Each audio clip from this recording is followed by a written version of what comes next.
बोलिए शंकर भगवान की जय। आप सभी को श्री माघ मास की हार्दिक शुभकामनाएं। अब श्री व्यास जी महाराज श्री सुत जी से माघ मास का 13वां अध्याय सुनाते हैं। श्री व्यास जी सुत जी से बताने लगे कि इस प्रकार से यमराज के दूतों तथा विकुंडल में ये माघ मास के पुण्य तथा स्वर्ग आदि की प्राप्ति के लिए किस प्रकार से धर्म किया जाता है उनकी चर्चा चल रही थी। विकुंडल कहने लगा कि तुम्हारे वचनों से मेरा चित्त तथा हृदय बड़ा प्रसन्न हुआ, क्योंकि सज्जनों के वचन से सदैव गंगा जल के सदृश पापों का नाश करने वाले ये धर्म वचन बड़े ही सुंदर हैं, जो समस्त पापों को नष्ट कर देते हैं। उपकार करना, प्रिय बोलना सज्जनों का स्वभाव ही होता है। जैसे अमृत मंडल चंद्रमा को भी ठंडा कर देता है। अब कृपया करके यह भी बतलाइए कि किस प्रकार से मेरे भाई कुंडल का नरक से उद्धार होगा, तथा ऐसा कोई उपाय बताओ जिससे उसके सारे पाप नष्ट हो जाए। तब दूत कुछ देर ज्ञान दृष्टि से विचार कर मित्रता रूपी रस से बंधा हुआ बोला कि हे वेश्य, यदि तुम अपने भाई के लिए स्वर्ग की कामना करते हो तो जल्दी ही अपने 8 जन्मों के पुण्य के फल को उसके निमित्त अर्पण कर दो, क्योंकि पुण्यों को समर्पित करने से ही उसके पाप नष्ट हो सकते हैं। तब विकुंडल ने कहा कि हे दूत, वह पुण्य क्या है? कौन से पुण्यों की बात कर रहे हो? मैं इस बारे में कुछ नहीं जानता, और मैंने कौन से जन्म में कैसे ये पुण्य प्राप्त किए, आप कृपया करके बतलाएं, तथा मैं अपने भाई को पुण्य किस प्रकार से दे सकता हूँ।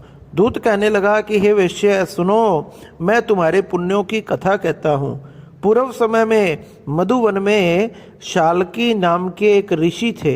वह बड़े तपस्वी थे, ब्रह्मा के समान तेज था, तथा नवग्रह की तरह उसकी स्त्री रेवती के 9 पुत्र थे, जिनके नाम ध्रुव, शशि, बुध, तार, ज्योतिमान आदि थे। इन 5 ने गृहस्थ आश्रम धारण किया तथा निर्मोही, जितमाए, ध्यान निष्ठ तथा गुणातग ये 4 संन्यास ग्रहण करके वन में रहने लगे। यह शिखा सूत्र से रहित पत्थर और सोने को एक समान समझते थे। जो कोई अच्छा बुरा अन्न जो भी इन्हें दे देता था, यह उसे ही ग्रहण कर लेते थे, तथा जो कोई वस्त्र इन्हें दे देता, यह उसे ही धारण कर लेते थे, चाहे कितनी ही गर्मी हो, कितनी ही शीत हो। तथा इस प्रकार से ये 4 भगवान विष्णु का ध्यान करते थे तथा मौन रहकर उनकी तपस्या करते थे। ये 4 महात्मा तुम्हारे घर आए जब तुमने एक समय मध्याह्न के समय भूखे प्यासे इनको आंगन में देखा, तो तुम गदगद कंठ से इनका स्वागत करने लगे। तुम्हारी आंखों में आंसू भराए तुमने इनको नमस्कार किया, इनका बड़ा आदर सत्कार किया, तथा इनके चरणों को धोकर बड़े प्रेम से तुमने इनसे कहने लगे कि आज मेरा अहोभाग्य है। अरे, आज मेरे जन्म जन्मांतर के पुण्य सफल हो गए, आज मेरा जन्म सफल हो गया, जो मुझ पर भगवान की इतनी बड़ी कृपा हुई। मैं सनाथ हो गया, मेरे माता पिता पत्नी पुत्र गो आदि सब धन्य हो गए, जो आज मैंने हरि के समान आपके दर्शन किए। सो हे वेश्य, इस प्रकार से जो तुमने श्रद्धा से उनका पूजन किया, उनके चरणों को धोकर वो जल अपने मस्तक पर लगाया, और फिर विधि पूर्वक इनका पूजन करके तुमने इन सन्यासियों को भोजन कराया।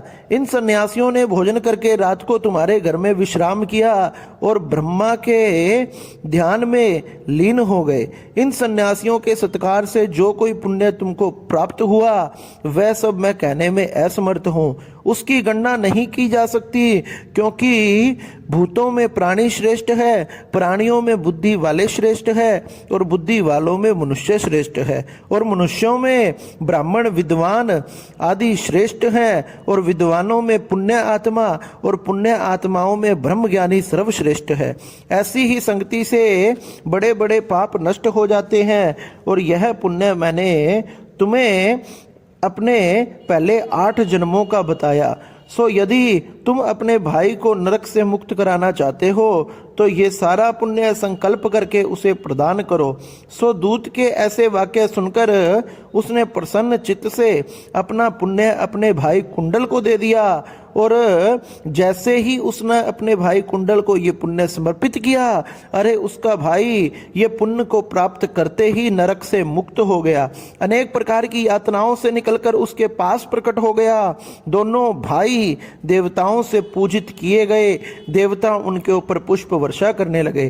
तब दूत अपने स्थान को चला गया, और इस प्रकार वैश्य के पुत्र कुंडल तथा विकुंडल ने अपना पुण्य कुंडल को अपने भाई को दे दिया, और जिससे उसकी नरक यातना छूट गई।